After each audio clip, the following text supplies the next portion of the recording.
அனைத்து மாணவர்களுக்கும் இனிய காலை வணக்கம். வேதியியலில் நம்மை சுற்றி நிகழும் மாற்றங்கள் அப்படிங்கிற பாடம் பார்த்துட்ருக்கோம். இதில் வேதியியல் மாற்றங்கள் அப்படிங்கிறத பற்றி நம்ம ஒரு அறிமுகம் பார்த்தோம். வேதியியல் மாற்றங்கள் நிகழ்வதற்கான சில எடுத்துக்காட்டுகள் நம்ம பார்த்துட்ருக்கோம். ஸோ புதிய பொருள் உருவாகும், மீளாவினை நடைபெறும், வேதியியல் பண்புகளில் மாற்றம் இருக்கும். ஸோ இதுக்காக தான் நம்ம வேதியியல் மாற்றங்கள் அப்படின்னு சொல்கிறோம். இதில் நாம் என்ன பார்த்தோன்னா, இரும்பு துருப்பிடித்தல் ஒரு வேதியியல் மாற்றம் அப்படின்னு நம்ம தெரிஞ்சுக்கிட்டோம். எரிதல் அப்படிங்கிறதும் ஒரு வேதியியல் மாற்றத்திற்கான ஒரு நிகழ்வு தான் அப்படின்னு நம்ம தெரிஞ்சுக்கிட்டோம். இதனுடைய தொடர்ச்சி நாம் இப்போ பார்க்கலாம். வேதியியல் மாற்றங்களுக்கு அடுத்து ஒரு சிறந்த ஒரு உதாரணம் பால் தயிராகுதல். பால் தயிராதல் அப்படிங்கிறது ஒரு மீளாவினை. ஏன்னா பால் தயிராக மாறிடுச்சுன்னா அந்த தயிர் மீண்டும் பாலாக மாறாது. ஸோ மீளாவினை நடைபெற்றால் அது வேதியியல் மாற்றமே. தயிரான பின்பு எந்த முறையிலும் மீண்டும் பாலினை பெற முடியாதுங்கிறது உண்மை. அதனால் இது வேதியியல் மாற்றம்தான். இப்போ தயிர் எப்படி பண்ணுறாங்கங்கிறது பாருங்கள். தயிராதல் அப்படிங்கிற ஒரு நிகழ்வில் திரவநிலை பால் படிப்படியாக அதனுடைய துகள்கள் இணைஞ்சு ஒரு கூழ்ம நிலை பொருளாக மாறி திடநிலை போல உருவாகுது. அதுதான் தயிர் இல்லையா? பாலுங்கிறது ஒரு திரவநிலை, அது கூழ்ம நிலையை அடைஞ்சு அது திடநிலையை போல நமக்கு கொடுக்கிறது தயிர். ஒரு பாத்திரத்தில் சூடான பாலினை எடுத்துக்கொண்டு சிறிதளவு தயிரினை சேர்க்கவும். அதாவது சில பேர் மோர் சேர்த்துவாங்க, இல்லைன்னா கொஞ்சம் தயிரை சேர்த்துவாங்க. இப்போது அந்த பால் திரிதல் அப்படிங்கிறத அடைஞ்சு கொஞ்சம் கொஞ்சமாக அது ஒரு திண்ம நிலை கூழ்ம நிலையாக அது மாறி தயிராக மாறும். இதுதான் வழக்கமாக நடக்கிற ஒரு நிகழ்வு. இன்னொன்று என்ன செய்வாங்கன்னா, சூடான பாலில் கொஞ்சம் எலுமிச்சை சாற்றை ஊற்றி அந்த பாலை திரிய செய்வாங்க இல்லையா?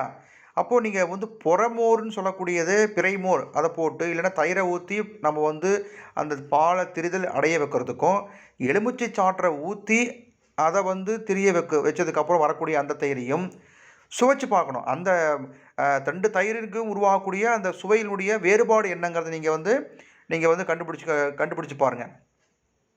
ஸோ இந்த பால் தயிராதல் அப்படிங்கிறது உங்களுக்கு ஒரு வேதியியல் மாற்றமே. அடுத்தது பார்த்திங்கன்னா நொதித்தல் அப்படின்னா நமக்கு நினைவுக்கு வர வேண்டியது நம்ம இட்லி மாவு தான். ஏன்னா மாவை ஆட்டி ஒரு குறிப்பிட்ட மணி நேரங்களுக்கு பிறகு தான் அது நம்மளால் இட்லியாகவோ தோசையாகவோ நம்மளால் மாற்ற முடியும். ஏன்னா அந்த நொதித்தல் அப்படிங்கிற ஒரு நிகழ்வு நடக்கணும். அதாவது மாவில் இருக்கக்கூடிய அந்த பாக்டீரியாக்கள் நொதித்தல் அப்படிங்கிற நிகழ்வு நடந்தால் தான் நம்ம செய்ய முடியும், மாற்ற முடியும். ஸோ இட்லி மாவை தயாரிக்கிறது அப்படின்னு பார்த்தீங்கன்னா ஒரு மீளா மாற்றத்திற்கான ஒரு எடுத்துக்காட்டு. இது நீங்கள் 6th படித்தது தான். ஈஸ்ட் மற்றும் சில வகை பாக்டீரியாக்களினால் சர்க்கரை கரைசலினை ஆல்கஹாலாகவும் கார்பன் டை ஆக்சைடாகவும் மாறக்கூடிய நிகழ்வு நொதித்தல். ஆக இந்த நிகழ்வில் உண்டான அந்த ஆல்கஹாலினை மீண்டும் சர்க்கரை பொருளாக மாற்ற முடியாது. அதனால தான் நொதித்தல் அப்படிங்கிறது வேதியியல் மாற்றம் அப்படின்னு சொல்லுவோம். லூயிஸ் பாஸ்டியர் அப்படிங்கிற ஒரு நுண்ணுயிரியலர், பிரெஞ்சு நாட்டை சேர்ந்தவர், ஒரு கெமிஸ்ட்ரி. அவர் என்ன தான் நொதித்தல் அப்படிங்கிற நிகழ்வை முதலாக விவரித்தவர் இவர் தான், லூயிஸ் பாஸ்டியர் அப்படிங்கிறவர். ரெண்டாவது என்னென்னா, இது எப்படி செஞ்சாருன்னா, காற்று இல்லாத ஒரு சூழ்நிலையில் ஈஸ்ட் அப்படிங்கிற ஒரு நுண்ணுயிரியினுடைய முன்னிலையில் ஒரு நிகழ்வு நடத்துகிறார். அதுதான் நொதித்தல் அப்படின்னு சொல்கிறார். இவர் தான் வெறிநாய் கடிக்கு மருத்துவம் கண்டுபிடித்தார். அதாவது ரேபிஸ் அப்படிங்கிற ஒரு வெறிநாய் கடிக்கும் மருந்து கண்டுபிடிச்சவர் அப்படிங்கிறவர் இந்த லூயிஸ் பாஸ்டியருங்கிறது குறிப்பிடத்தக்கது. 1 மார்க் கேள்வியில் கேட்பாங்க. அங்கே பாருங்கள், ஈஸ்டில் உள்ள நொதி சர்க்கரையை மாற்றுது. என்னவா மாற்றுது? Carbon tie ஆக்சைடாகவும் ஆல்கஹாலாகவும் மாற்றுது. இதுதான் நொதித்தல் வினை. அடுத்தது சமையல் சோடாவை எலுமிச்சை சாறும் சேரக்கூடிய ஒரு நிகழ்வு. இது நீங்கள் எரிமலை அப்படின்னு ஒரு மாடல் செஞ்சுருப்பீங்க, மாதிரி. எரிமலை செய்யும்போது என்ன செய்வாங்கன்னா, அப்படி மலை மாதிரி செஞ்சுருப்பாங்க. அதில் பார்த்திங்கன்னா சோடாப்பு, இந்த சமையல் சோடாவை உள்ளே கொட்டிட்டு எலுமிச்சை சாற்றை எப்படி புளியும் போது பார்த்திங்கன்னா அப்படியே நுரைச்சி பொங்கி அப்படியே எரிமலை பொங்கி வர்ற மாதிரி ஒரு மாதிரி செய்வாங்க. ஸோ அந்த எரிமலை செய்யக்கூடிய நிகழ்வில் பார்த்தீங்கன்னா உங்களுக்கு தெரியும், அங்கே சமையல் சோடாவோட இந்த எலுமிச்சை சாற்றை பிழிஞ்சு விடும்போது பார்த்திங்கன்னா ரெண்டும் வேதி வினைக்கு உட்பட்டு நுரைச்சு பொங்குதுன்னு தெரியும். அங்கே நுரைத்து பொங்கி வரக்கூடியது ஒரு வாயு, அதுதான் கார்பன் டை ஆக்சைடு அப்படிம்போம். ஸோ என்னென்னா, இந்த எலுமிச்சை பழத்தில் இருக்கக்கூடிய அந்த சிட்ரிக் அமிலம், சமையல் சோடாவில் இருக்கக்கூடிய அதாவது சோடியம் பை கார்பனேட், இந்த சிட்ரிக் அமிலம் ரெண்டும் இருக்குது. இது ரெண்டையும் கலக்கும்போது ஒரு வேதிவினை நடைபெற்று சோடியம் சிட்ரேட் ரெண்டும் அப்படி பொங்கி வருது பாரு, அது ஒரு உப்பு மாதிரி வரும். கூடவே வெளிவரக்கூடிய ஒரு வாயு தான் கார்பன் டை ஆக்சைடு. ஸோ ஒரு புதிய பொருள் இங்கே உருவாகுது. அதனால் இந்த நிகழ்வு ஒரு வேதியியல் மாற்றமே. பாருங்கள், சோடியம் பை கார்பனேட்டுங்கிறது சமையல் சோடா, சிட்ரிக் அமிலம் அப்படிங்கிறது பார்த்திங்கன்னா எலுமிச்சை பழத்தில் இருக்கக்கூடிய சாறில் இருக்கக்கூடியவை ரெண்டும் சேர்ந்து ஒரு உப்பு ஒன்று உருவாகும். அதுதான் சோடியம் சிட்ரேட்டு. வெளிவரக்கூடிய அந்த வாயு கார்பன் டை ஆக்சைடு, கூடவே நீரும் உருவாகுது. ஸோ இது ஒரு வேதியியல் மாற்றம். செயல்பாடு 8ல் வந்து இந்த நிகழ்வை எப்படிங்கிறது உங்களுக்கு செஞ்சுருப்பீங்க. நீங்கள் அதை எப்படி செய்யலாங்கிறத உங்களுக்கு கொடுத்துருக்காங்க, செஞ்சு பாருங்கள். என்னென்னா, அது நுரைச்சி பொங்கி வரும்போது இந்த கார்பன் டை ஆக்சைடு வரும்போது ஹிஸ் அப்படின்னு ஒரு சத்தம் வரும். அந்த சத்தத்தோடு வெளிவரக்கூடியது தான் இந்த நிகழ்வு. ஸோ இதை நீங்கள் தெரிஞ்சுக்கோங்க. அடுத்தது, ஒரு வேதியியல் மாற்றம் நிகழ தகுந்த காரணங்கள் கேட்குறாங்க. இது வந்து இந்த டாபிக் உங்களுக்கு 8வது வரும். ஒரு வேதியியல் மாற்றம் நிகழ்வதற்கு தேவையான நிபந்தனைகள் அப்படின்னு நீங்கள் படிப்பீங்க. இங்கே என்ன கொடுத்துருக்காங்கன்னா, ஒரு மாற்றம், வேதியியல் மாற்றம் நிகழ்வதற்கு சரியான காரணம் என்ன, ஏன் அது மாறுது அப்படிங்கிறதுக்கான காரணம். பட்டாசு வெடிக்கிறதுங்கிறது ஒரு வேதியியல் மாற்றம். இந்த பட்டாசு வந்து வெடிக்கும்போது, சுவற்றில் அடிக்கும்போது, ஒரு விதமான கடினமான பொருள்களை வைத்து தட்டும் போதோ, ஒரு அழுத்தம் கொடுக்கும் போதோ தான் அது வெடிக்குது இல்லையா? அப்போ ஒரு அழுத்தம் கொடுக்கும்போது அந்த பட்டாசு வெடித்து அது ஒரு வேதியியல் மாற்றத்துக்கு உட்படுது. அப்போது அழுத்தம் அப்படிங்கிறது இங்கே வேதியியல் மாற்றம் நடைபெறுவதற்கு இங்கே தேவையான ஒன்று. அடுத்தது பாருங்கள், எலுமிச்சை சாற்றினை சோடா நீரில் ஊற்றும் போது நுரைச்சி பொங்கி கார்பன் டை ஆக்சைடுங்கிறது ஒன்று உருவாகுது. இந்த 2 கரைசலுமே கலக்கிறதுக்கு முன்னாடி வந்து நுரைச்சி பொங்கலை, ரெண்டும் ஒன்று சேரும்போது தான் அது நுரைத்து ஒரு வேதியியல் மாற்றம் நடைபெற்று நுரைத்து பொங்கி கார்பன் டை ஆக்சைடு உருவாகுது. அப்போது இங்கே என்ன நடக்குது அப்படின்னா, இங்கே அழுத்தம்ங்கிறது மூலமாக நடக்கலை, 2 பொருளும் இணையும் போது தான் அந்த நிகழ்வு நடக்குது.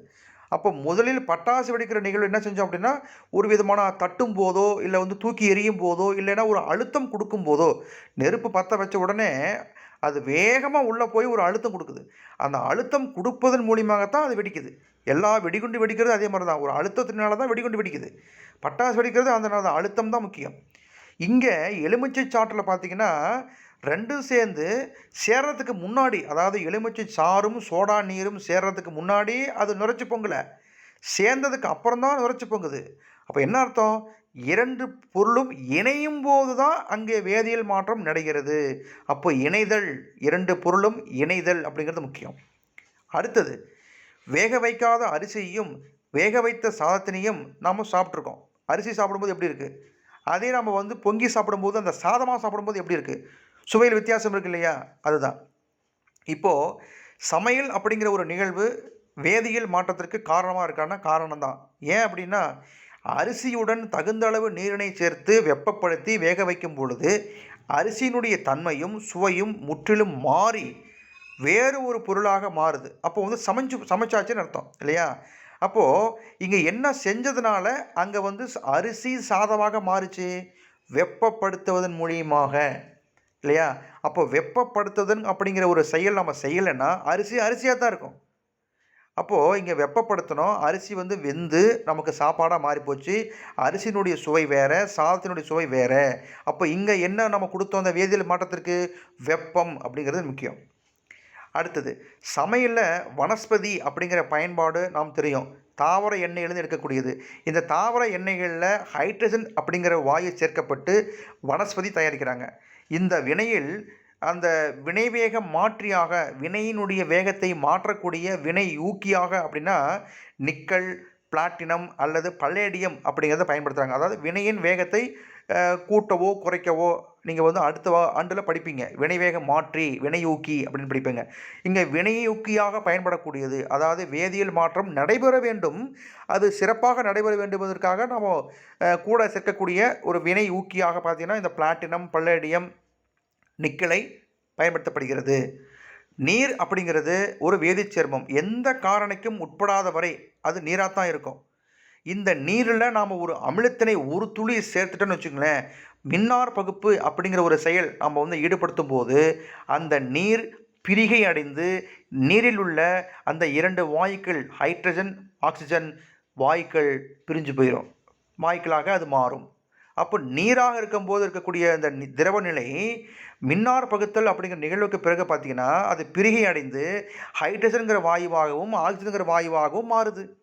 ஸோ மின்னார் பகுத்தல் அப்படிங்கிறத வந்து நீங்கள் அடுத்த ஆண்டு நீங்கள் படிப்பீங்க. அப்போ நீர் அதில் வந்து எந்த ஒரு பொருளும் சேர்க்காத பட்சத்தில் அது நீராக தான் இருக்குது. ஒரு துளி அமிலத்தை சேர்க்கும் பொழுது ஒரு கந்தக அமிலத்தையும் நம்ம சேர்க்கிறோம் அப்படிங்கும்போது பார்த்தீங்கன்னா மின்னார் பகுத்தல் அப்படின்னு நடக்குது. ஆனால் இந்த நிகழ்வு நடப்பதற்கு மின்சாரம்ங்கிறது நமக்கு தேவை. மின்சாரத்தினை செலுத்தும் போது தான் அது மின்னார் பகுத்தல் அப்படிங்கிற வினைகள்வு நடந்து அங்கே இருக்கக்கூடிய நீரில் இருக்கக்கூடிய அந்த வாயுக்களாக பிரியும், ஹைட்ரஜனாகவும் ஆக்சிஜனாகவும் பிரியும். அப்போது இந்த நிகழ்வின் மூலம் மின்சாரம் ஒரு வேதி மாற்றம் நடைபெறுவதற்கு தேவையான ஒன்று அப்படிங்கிறோம். ஸோ இந்த மாதிரி ஒரு பொருளை வந்து கலக்கிறதுக்கு வேதியியல் மாற்றம் நடக்குது, வெப்பத்தின் மூலியமாக வேதியியல் மாற்றம் நடக்குது, ஒளி மூலியமாக வெளி நடக்குது, மின்சாரம், அழுத்தம் இது எல்லாமே செய்யும்போது தான் அது வேதியியல் மாற்றங்களை அங்கே உருவாக்க முடிகிறது அப்படின்னு சொல்கிறோம். அப்போது இந்த வேதியியல் மாற்றம் நிகழ்வதற்கு என்னென்ன தேவை அப்படின்னா, 2 பொருளையும் கலப்பதன் மூலியமாக வேதியியல் மாற்றம் நடைபெறும், அல்லது வெப்பப்படுத்துவதன் மூலியமாக வேதியியல் மாற்றம் நடைபெறும், ஒளி வெளிச்சத்தின் மூலியமாக வேதியியல் மாற்றம் நடைபெறும், மின்சாரத்தின் மூலியமாக வேதியியல் மாற்றம் நடைபெறும், அழுத்தம் கொடுப்பதன் மூலியமாக வேதியியல் மாற்றம் நடைபெறும். ஸோ வேதியியல் மாற்றம் உருவாவதற்கு இது எல்லாமே காரணிகள் தான் அப்படின்னு படிப்போம். இதையே தான் நீங்கள் வந்து அடுத்த ஆண்டு வேதியியல் மாற்றம் நிகழ்வதற்கு தேவையான நிபந்தனைகள் நீங்கள் படிப்பீங்க. சரி, ஸோ இதெல்லாம் உங்களுக்கு படித்தது தான். ஸோ இதனுடைய தொடர்ச்சி நம்ம அடுத்த வகுப்பில் பார்க்கலாம். நன்றி.